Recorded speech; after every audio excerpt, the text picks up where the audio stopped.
What's the greatest prank you've ever pulled? I convinced my friend he was a father and would have to pay thousands in child support. 10 years ago, a friend of mine prank called me several times in my office over the course of a day. I decided at that moment that this would not stand, and rather than entering into a long, protracted quagmire of a prank war, I would use the nuclear option and end it immediately.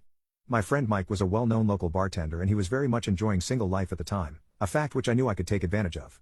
Soon a plan began to form. I would have him served with a fake paternity suit while he was working at the bar.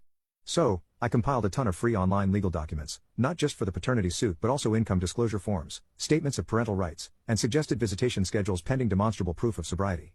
I filled out all the forms, then smeared what looked like date received stamps as proof they had been filed and ran copies to make those stamps even more illegible. From there, I crafted a backstory to be included in a cover letter from the fictional mother's fake law firm on letterhead and everything. The mother was an Irish exchange student visiting the area the previous summer. She had only been with Mike, so she knew the baby was his. The cover letter encouraged Mike to call during regular office hours to discuss arranging a DNA test to affirm paternity. I set up a generic voicemail for the number listed as the office on the letterhead.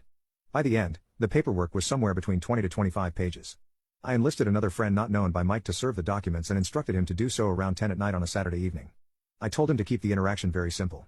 I wasn't able to be by the back bar because I knew I would be laughing too hard, but based on eyewitness reports my friend played it completely straight, told him he had been served and walked out of the bar immediately afterwards. Mike read through the packet, shakily poured himself several drinks, and then ran over to the bar owner to ask what to do. He also called the number on the